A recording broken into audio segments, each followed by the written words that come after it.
Scandals.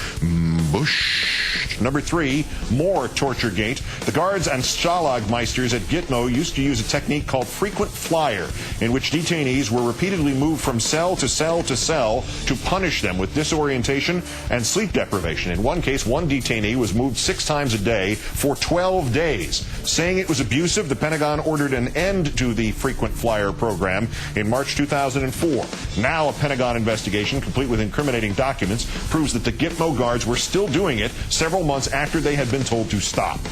Number 2, Gitmo at the White House Gate. A story buried deep in Susskind's new book, The Way of the World. A Connecticut college graduate born in Pakistan, working at the IMF, the International Monetary Fund, was walking past the gates of the White House when he stopped to scroll through his iPod. Susskind writes that Usman Khosa was suddenly besieged by White House security officers, one of whom screamed, "The backpack!"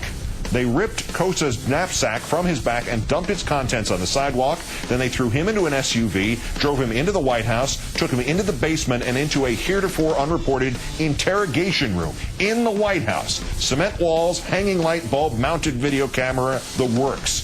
When they finally figured out he was just some guy, they let him go. In the White House. And number 1, Forgery-Gate. Susskind again, only this time confirmed by the magazine The American Conservative. His story that the Bush administration ordering the CIA to fabricate a letter tying Saddam Hussein to 9/11 plotter Mohammed Atta.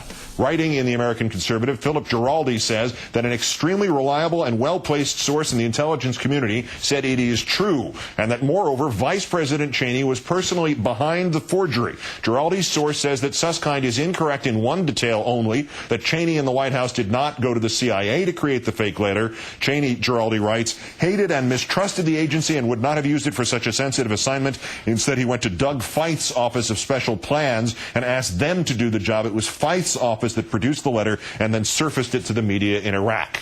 Well, Giraldi's source just made a liar out of White House Press Secretary, Deputy Press Secretary Tony Fratto, and everybody at Fix News, and the other talking points parroters, and he just made Susskind's book into another document, if not actual evidence. But there's a slightly larger issue. Giraldi's source would seem to be of and by himself. Reason to follow John McCain's advice. Speaker Pelosi needs to call Congress back into session immediately, and the House Judiciary Committee needs to open hearings into the impeachment of, at least, the Vice President of the United States.